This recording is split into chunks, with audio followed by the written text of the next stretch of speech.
Study Himachal की एक और सीरीज में आपका बेहद स्वागत है। दोस्तों आज हम चर्चा करेंगे स्ट्रक्चर क्वेरी लैंग्वेज अर्थात एसक्यूएल के बारे में। दोस्तों एक बहुत महत्वपूर्ण क्लास होने वाली है आपके एग्जाम पॉइंट ऑफ व्यू से। आपको पता होगा हाल ही में कंप्यूटर ऑपरेटर का एग्जाम हुआ था, वहाँ पे एसक्यूएल से लगभग 5 से 6 क्वेश्चन पूछे गए थे। और आपको बता दूं कि जीओए का जो एग्जाम होने वाला है उसमें लगभग भी 6 से 8 क्वेश्चन यहाँ से आएंगे। जो एसक्यूएल है ये अपने आप में ही बहुत ही वाइड चैप्टर है, बहुत ही बड़ा चैप्टर है। जहाँ से क्वेश्चन बनते हैं वही हम चर्चा करेंगे, किस तरह से हम एक्सप्लेन करते हैं चीज़ों को, वो महत्वपूर्ण करता है। लिखा तो मैंने इंग्लिश में होगा पर मैं आपको बोथ लैंग्वेज में समझाऊंगा जिससे हिंदी मीडियम वाले भी आसानी से समझ पाएँ। ठीक है, उससे पहले आप हमारे व्हाट्सएप हमें कर सकते हैं नोट्स के रिगार्डिंग। ठीक है, एक पेड बैच है, उस पर आप नोट्स ज्वाइन कर सकते हैं हमसे। हमारी ऑफिशियल वेबसाइट पर डेली क्विजेस लगा सकते हैं और हमारे चैनल को भी आप सब्सक्राइब कर सकते हैं। चलो शुरू करते हैं। देखिए दोस्तों, पहला ही क्वेश्चन बनता है कि एसक्यूएल एक्चुअली में होता क्या है। देखिए इसकी आपको क्या एब्रीवेशन याद रखनी है। एस से होता है स्ट्रक्चर, क्यू से होता है क्वेरी और एल से होता है लैंग्वेज। ठीक है, इसको बोलते हैं स्ट्रक्चर क्वेरी लैंग्वेज। इसकी एक एब्रीवेशन पूछी जाती है कि एस क्यू एल में से क्यू का क्या मतलब होता है। ठीक है, या तो पूरी आ जाएगी स्ट्रक्चर क्वेरी लैंग्वेज इसको बोलते हैं। इसका एक्चुअली में मतलब क्या होता है, काम क्या है, ये आपको पता होना चाहिए। देखिए SQL stand for structure query language as it is a simple query language use for creating and managing data in a relational database. क्या कहने की बात कर रहा हूँ, ये एक सिंपल लैंग्वेज है जो काम करती है, क्रिएट और मैनेज किसको करती है, data in a relation database. देखिए दोस्तों दोस्तों इसके जो थोड़े से हम एग्जाम्पल भी देखेंगे किस तरह से वर्क करता है, पर वो नेक्स्ट वीडियो में देखेंगे। आज हम पूरा थ्योरेटिकल ही पढ़ेंगे। ठीक है, देखिए दोस्तों रिलेशनल डाटाबेस का मतलब क्या होता है। देखिए दोस्तों, रिलेशनल डाटाबेस का मतलब होता है जहां डाटा रो और कॉलम की फॉर्मेट में हो, उनको मैनेज करने का काम किसका होता है, एसक्यूएल का ही होता है। देखिए रिलेशन डाटाबेस का क्या मतलब बता रहा हूँ। रिलेशन डाटाबेस मतलब कि जहां पर डाटा किसकी फॉर्म में हो, टेबल की फॉर्म में हो और किस में हो, रो और कॉलम की फॉर्म में हो, उसे हम रिलेशन डाटाबेस कहते हैं। एक बार फिर से, रिलेशन डाटाबेस का मतलब होता है जहां डाटा रो और कॉलम की फॉर्मेट में हो, जहां उनको मैनेज करने का काम कहाँ पे किसका होता है, एसक्यूएल का ही होता है। देखिए दोस्तों, एसक्यूएल का मतलब होता है रिलेशन डाटाबेस के टेबल को क्रिएट करने का काम या फिर टेबल को मैनेज करने का काम, जैसे अपडेशन, इंसर्शन, डिलीशन या मॉडिफाई करने का काम किसका होता है, एसक्यूएल का ही होता है। देखिए एसक्यूएल का मेन काम क्या होता है, किसी चीज़ को अपडेट करना, अपडेट करने के साथ इंसर्ट करना, इंसर्शन करना या मॉडिफाई करना या फिर डिलीट करना किसी चीज़ को या प्रोग्राम को, ये इसका काम होता है, एसक्यूएल का ही होता है। या टेबल में जो काम किया है हमने, मतलब कि जैसे एक टेबल है, टेबल पे हमने काम किया, ठीक है, रो और कॉलम की फॉर्म में किया, टेबल में कुछ अपडेट करना है। ठीक है, कोई जैसे चीज़ लिखी है, इसको हमने अपडेट करना है, इंसर्ट करनी है कोई चीज़, नई चीज़ डिलीट करना है या कोई मॉडिफाई करना है या इंसर्ट करना है, कि मतलब है किस तरह से करता है काम, आगे आगे आपको बताते चलेंगे। देखिए एसक्यूएल है जो है, एक तो एडवांटेज इसकी बहुत महत्वपूर्ण है जो एग्जाम में पूछते कि एसक्यूएल एक पोर्टेबल है। यस, एसक्यूएल एक पोर्टेबल है। पोर्टेबल का ये मतलब नहीं है कि हम एक जैसा जगह से दूसरी जगह पर लेके जा सके, जैसे हम अपने लैपटॉप को ले जाते हैं, वो नहीं मतलब यहाँ पे। ठीक है, क्योंकि ये एक मशीन इंडिपेंडेंट प्लेटफॉर्म है, मतलब कि ये किसी भी ऑपरेटिंग सिस्टम में वर्क कर सकता है। जैसे विंडो में इजीली वर्क कर सकता है ये लैंग्वेज के तौर पर, ठीक है, जो भी प्रोग्रामिंग लैंग्वेज होती है। एंड्रॉयड में, मैक में, आईओएस में ये इजीली आजकल अवेलेबल होता है, जिससे क्या होता है, जो डाटा है प्रोग्रामिंग की स्पीड हाई स्पीड हो जाती है। ठीक है, ये भी आपको याद रखना है। ये आपको एसक्यूएल एक पोर्टेबल है, मतलब कि ये मशीन इंडिपेंडेंट प्लेटफॉर्म है जो आपको हर ऑपरेटिंग सिस्टम में आजकल देखने को मिलेगा, जैसे विंडो, एंड्रॉयड, मैक या आईओएस में आपको देखने को मिलेगा। जो मतलब कि ये इसके कारण क्या होता है, ये एसक्यूएल है, इस पे काम करने का ये फ़ायदा है कि हाई स्पीड हो जाती है, जो प्रोसेसिंग होती है हाई स्पीड, जो प्रोग्रामिंग में हमने लिखा है, जो भी हमने वर्क करना है वो हाई स्पीड में हो जाता है। मतलब कि फास्टर क्वेरी प्रोसेसिंग, जो भी हम वर्क कर रहे हैं उस पर जो भी काम होगा वो फास्टर होगा एज़ कम्पेयर टू अदर। मतलब कि larger amount of data is retrieved quickly and efficiently, याद रखना है। और देखिए large amount of data can be handle easily. SQL से क्या होता है, लार्ज अमाउंट ऑफ डाटा मतलब कि बहुत सारा डाटा है, उसको भी मैनेज और हैंडल करना इजीली हो जाता है। ये इतनी ज़्यादा क्या है, हाई स्पीड है और पोर्टेबल है, इजीली सभी में समा जाती है। जैसे मैंने बताया विंडो में भी इसमें आपको देखने को मिलेगी आजकल एसक्यूएल, एंड्रॉयड में भी, मैक में भी, आईओएस में भी। इतनी ईजी है ये, इतनी अंडरस्टैंडेबल है। SQL can be linked to most of the high level language for backend operation. देखिए एसक्यूएल क्या है, बैकएंड ऑपरेशन में भी बहुत सारा ये काम करती हैं। जैसे देखिए दो तरह के ऑपरेशन होते हैं, क्या होता है फ्रंट एंड, एक होता है बैक एंड। देखिए फ्रंट एंड में क्या हो गया, मेरे पास जो मैंने आपको बोलता हूँ कि हमारी एक वेबसाइट है, वहाँ पे आप डेली क्विज़ेस लगाइए, ठीक है। क्या होता होगा, हम वहाँ पे कोई क्विज़ेस अपडेट करते होंगे, ठीक है, अपडेट करते होंगे, ठीक है। जो हमने क्विज़ेस लिखी है, जैसे समझ लीजिए क्विज़ लिखी है, वो हमने अपडेट की, वो मतलब कि फ्रंट एंड में काम हो रहा है। मतलब कि जो हम डाटा कहीं से देख रहे हैं, ठीक है, बुक से लिख रहे हैं, उसको टाइप कर रहे हैं और वेबसाइट में डाल रहे हैं, मतलब कि फ्रंट एंड में काम हो रहा है। बट वो डाटा कहीं ना कहीं किसी ना किसी डाटाबेस में सेव होता होगा, ठीक है, कहीं ना कहीं ऐसा सर्वर होगा जहाँ पे वो डाटा सेव होगा। उसको क्या कहते हैं, बैक एंड का काम कहते हैं। ये बैक एंड के लिए बहुत ही ज़्यादा बेनिफिशियल है, मतलब कि हम इसमें रेगुलरली चेंजेस भी कर सकते हैं इजीली। बैक एंड ऑपरेशन जो हमें नहीं दिखते हैं, अब हम व्हाट्सएप पे काम कर रहे हैं, हम किसी को मैसेज भेज रहे हैं, वो फ्रंट एंड में काम हो गया, पर बैक एंड में क्या है, उसके पीछे क्या प्रोग्रामिंग लगी हुई है, जो आपने किसी को मैसेज किया वो कहाँ पे सेव हो रहा है, उसके लिए बहुत सारे प्लेटफॉर्म बने हुए होंगे, ठीक है, बड़े बड़े चीज़ों की ज़रूरत पड़ती होगी, ये भी आपको पता होना चाहिए, जिसे हम क्लाउड कंप्यूटिंग के नाम से भी जानते हैं।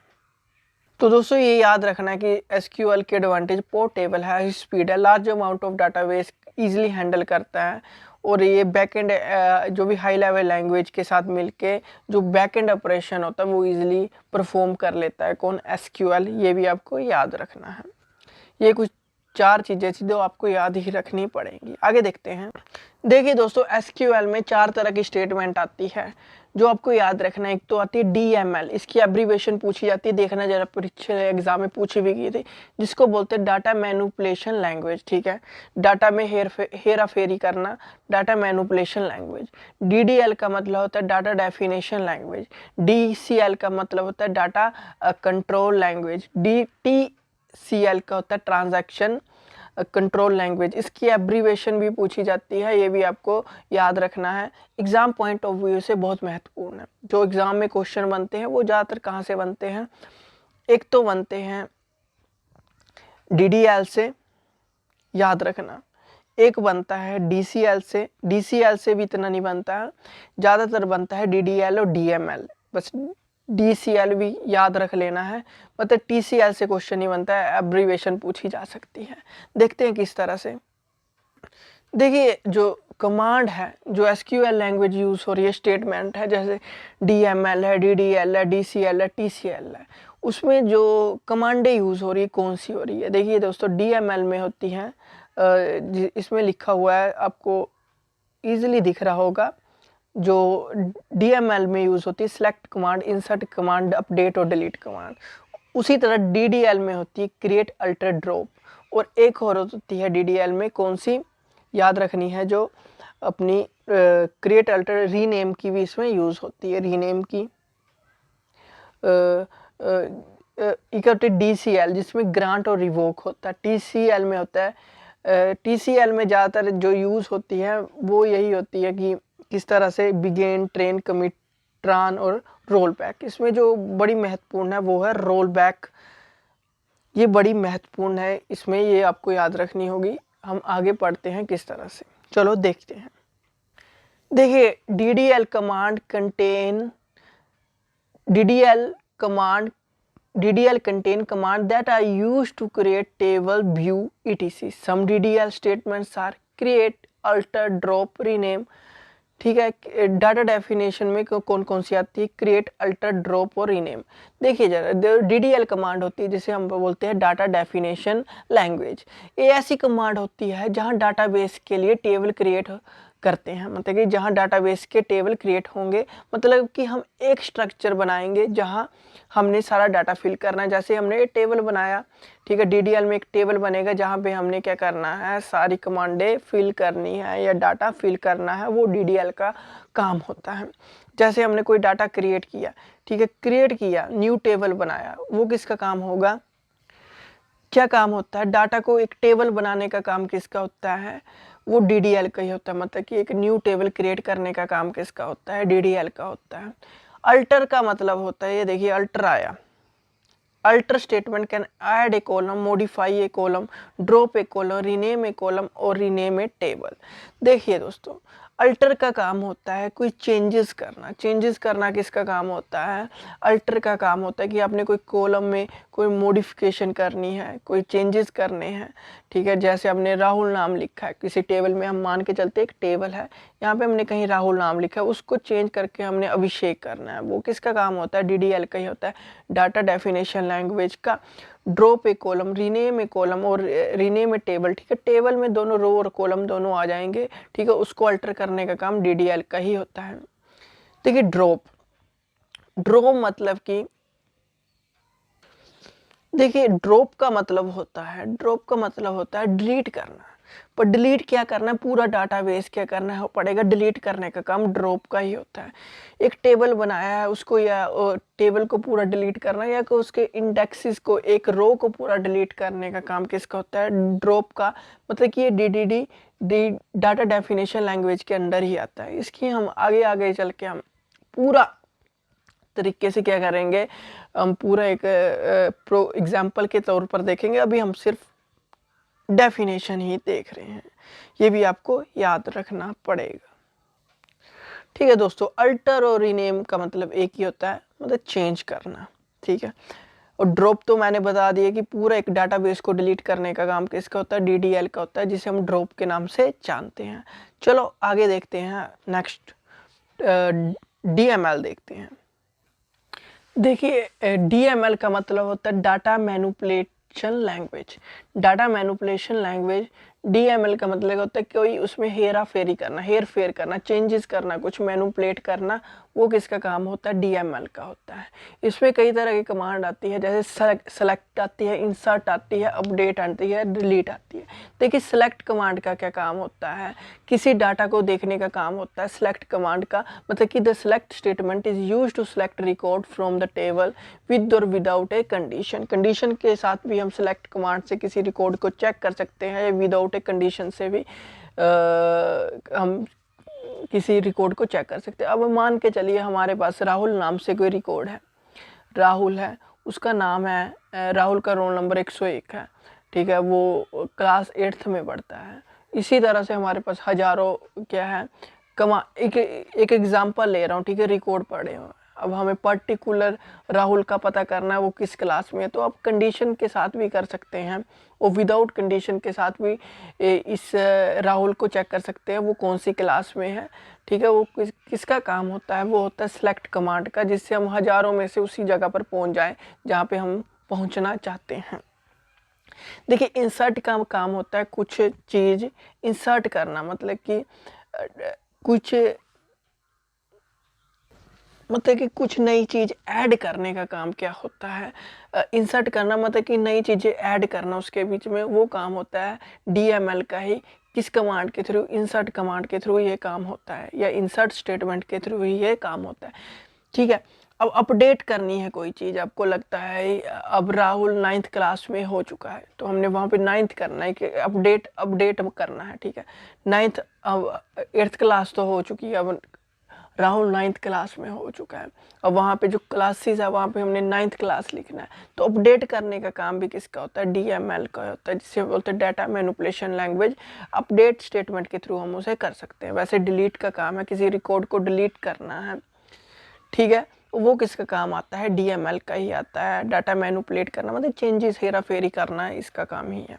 आगे देखते हैं, देखिए दोस्तों DCL का मतलब क्या होता है, data control language. Data control language. अब क्या हुआ, देखिए दोस्तों, जब डाटाबेस में एक से ज़्यादा, पहले ये समझ लीजिए जो DCL है वो यूज़ होता है सिक्योरिटी रीजन के लिए यूज़ होता है। सिक्योरिटी रीजन के लिए क्या होता है, डाटा कंट्रोल लैंग्वेज का यूज़ होता है। जब डाटाबेस में एक से ज़्यादा यूज़र वर्क कर सकते हैं और उसमें सिक्योरिटी के लिए यूज़र किस पार्ट को एक्सेस कर सकता है, उसके लिए हम DCL का यूज़ करते हैं।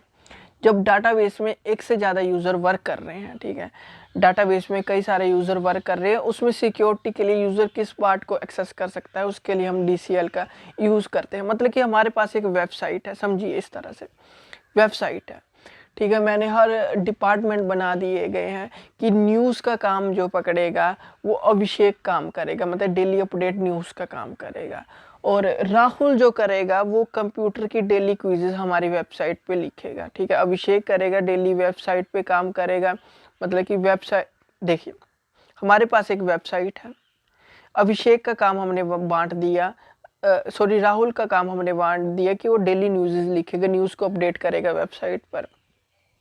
अभिषेक का काम है कि डेली उसने कंप्यूटर की क्विज़ेस लिखनी है।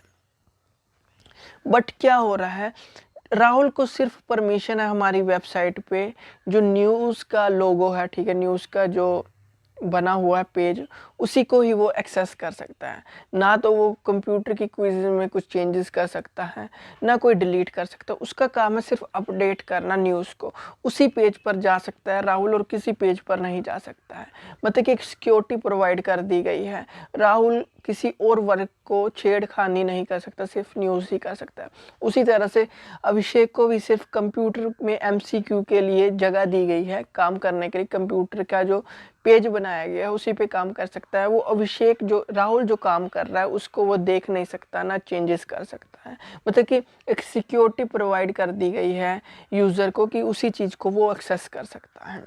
देखिए इसमें दो तरह की चीज़ें यूज़ होती है, एक होती है ग्रांट और रिवोक। ग्रांट का मतलब होता है किसी यूज़र को परमिशन या ऑथेंटिकेशन देना, जिसकी बात हमने की, जैसे कोई पासवर्ड दे दिया, ठीक है, परमिशन या ऑथेंटिकेशन दे दी, किसी पर ही तुम वर्क कर सकते हो और कोई चीज़ पर वर्क नहीं कर सकते, जो अभिषेक और राहुल का एग्जांपल लिया मैंने। रिवोक का मतलब होता है जो परमिशन विड्रॉ या वापस लेनी है उसको हम रिवोक कहते हैं। मतलब कि अब परमिशन दे दी है, ठीक है, न्यूज़, राहुल को काम था कि न्यूज़ लिखने का, उसका हमने 30 दिन का उसके साथ क्या किया हुआ था, हमने 30 दिन का कॉन्ट्रैक्ट किया हुआ था। अब उसका 30 दिन का कॉन्ट्रैक्ट ख़त्म हो चुका है अभिषेक राहुल का, अब उसकी जो परमिशन है वो हमने विड्रॉ कर दी गई है, जो भी हमने उसको पासवर्ड दिया था अब चेंज कर दिया गया। अब राहुल भी हमारी जो पेज था न्यूज़ पे काम करता था उसी पर वो जा नहीं पाएगा। मतलब कि परमिशन जो थी वो हमने क्या कर दी है, विड्रॉ कर दी है, रिवोक कर दी है। इसका मतलब होता है रिवोक। ये याद रखना है, ये क्वेश्चन बड़ी जल्दी ज़्यादा पूछा जाता है कि रिवोक का मतलब क्या है। It is use to cancel previously granted और डिनाइड परमिशन। जो मैंने बताया ये आपको याद रखना है। आगे देखते हैं। देखिए दोस्तों, TCL का मतलब होता है ट्रांजैक्शन कंट्रोल लैंग्वेज। क्या होता है ट्रांजैक्शन कंट्रोल लैंग्वेज? जो ट्रांजैक्शन कंट्रोल लैंग्वेज होती है, the commands are used to manage the transactions in the database. These are used to manage the changes made by DML statements. It also allows the statement to be grouped together into logical transaction. देखिए दोस्तों, TCL command कब use होती है? इसमें जो तीन चीज़ें बड़ी महत्वपूर्ण आती है, एक होता है कमिट, एक होता है रोल बैक, एक होता है सेव पॉइंट। देखिए कमिट का मतलब होता है, थोड़ा सा पढ़ लेते हैं कि commit command is use to permanently save any transaction into the database. देखिए मींस अगर हमने सेव करना है, जैसे हमने कोई प्रोग्राम या कोई सी का प्रोग्राम सेव करना है, तो कमिट कमांड का काम है जो हमने काम किया है उसको सेव करना है। देखिए कमिट कमांड का क्या काम होता है, परमानेंटली डाटा को सेव करना इन ए डाटाबेस। क्या मतलब है, देखिए हमने कोई प्रोग्राम लिखा, मान के चलिए सी का प्रोग्राम लिख रहे हैं या C++ का प्रोग्राम लिख रहे हैं, ठीक है, वो कहीं ना कहीं सेव होगा ही है, तभी हम उसको रन या एग्जीक्यूट करवा पाएंगे, अदरवाइज वो डाटा गायब हो जाएगा। किस डाटाबेस में सेव किया है, परमानेंटली सेव करना पड़ेगा कमिट कमांड के थ्रू। ठीक है, वो क्या काम होता है, कमिट का ही होता है, मतलब कि डाटा को सेव करना का काम किसका होता है, कमिट कमांड का होता है। पूरा डाटा जो भी पूरा एक प्रोग्राम लिख लिया है उसको सेव करने का काम किसका होता है, कमिट कमांड का काम होता है। और सेव पॉइंट का मतलब क्या होता है, देखिए दोस्तों, सेव पॉइंट का मतलब होता है हमने आधा प्रोग्राम लिखा है, ठीक है, और आधा प्रोग्राम लिखा है और उसको सेव करना का काम किसका होता है, सेव पॉइंट का। मतलब कि आधा प्रोग्राम लिखा है और फ्यूचर में जो प्रोग्राम आधा बचा है वो हम फ्यूचर में कभी भी लिख सकते हैं और हम प्रोग्राम को रन कर सकते हैं, वो होता है सेव पॉइंट का। मतलब कि टेम्परेरी सेव कर लिया है हमने डाटा को, ठीक है, और फ्यूचर में जाके हम क्या करेंगे, वहाँ से हम प्रोग्राम को शुरू कर देंगे और फुल प्रोग्राम लिख लेंगे। हाफ प्रोग्राम लिखा हुआ है वो सेव पॉइंट का काम ही होता है, सेव करना। रोल बैक का मतलब क्या होता है, हमने काम अपने डाटाबेस में किया है, हमने वहाँ पर कमिट कमांड थी, ठीक है, चलाई, मतलब कि हमने सेव किया है डाटा, फिर से हमने कुछ और काम किया, बट हम चाहते हैं हम वहाँ पहुँच जाएं जहाँ से हमने सेव किया था डाटा। उस कमांड के लिए हम किसका यूज़ करते हैं, रोल बैक कमांड का यूज़ करते हैं। देखिए दोस्त, देखिए रोल बैक कमांड का काम क्या है। देखिए हमने एक प्रोग्राम लिखा C++ का, पूरा प्रोग्राम लिख लिया, ठीक है, हमने रन भी करा लिया, एग्जीक्यूट भी करा लिया, हमने वो सेव कर लिया। फिर फ्यूचर में चल के हमने थोड़ा और उसको चेंजेस किए उस प्रोग्राम में और बड़ा किया, ठीक है, और बेहतर प्रोग्राम किया C++ का। बट हमने पहले उसमें क्या किया, हमने एक्स्ट्रा और प्रोग्राम लिखा रोल बैक में, ठीक है, बट हम चाहते हैं कि हमने जहाँ पहले सेव किया था उसी जगह पर पहुँचना है, तो उसके लिए हम किस स्टेटमेंट या का यूज़ करेंगे, रोल बैक स्टेटमेंट का यूज़ करेंगे। पहली जगह पर पहुंचना है, ठीक है, जहाँ पे हमने पहले डाटा लिखा था, पूरा प्रोग्राम लिखा था, उसके बाद हमने क्या किया, फिर से थोड़ा सा और प्रोग्राम से पहले एक पूरा डाटा लिख लिया, एक प्रोग्राम लिख लिया है, उसको सेव कर लिया। फिर से हमने अगले दिन क्या किया, फिर से हमने सोचा और प्रोग्राम इसमें कुछ चेंजेस करने हैं, ठीक है, बट रोल बैक का काम है, हमने जो एक्स्ट्रा आज लिखा है प्रोग्राम, बट हमने जहाँ पे पहले सेव किया था वहाँ पे पहुँचना है, उसका ये वो किस स्टेटमेंट का काम होता है, रोल बैक का, या रोल बैक कमांड का ही काम होता है। दोस्तों आज के लिए इतना ही हम पढ़ेंगे, क्योंकि कल हम हम सभी चीज़ों की क्या करेंगे, एक एग्जाम्पल के तौर पर देखेंगे जिससे आपको इजीली समझ लग पड़े। चलो देखते हैं। उससे पहले आप हमें व्हाट्सएप भी कर सकते हैं, हमारे चैनल को सब्सक्राइब भी कर सकते हैं और हमसे नोट्स भी ले सकते हैं। 7580030176 हमारा व्हाट्सएप है, हमारी हेल्पलाइन नंबर है, आप हमें व्हाट्सएप कर सकते हैं। हमारी टीम आपसे बात ज़रूर करेगी, थोड़ा समय लगेगा पर आपको मैसेज का रिप्लाई ज़रूर आएगा। Thank you and have a nice day. God bless you all.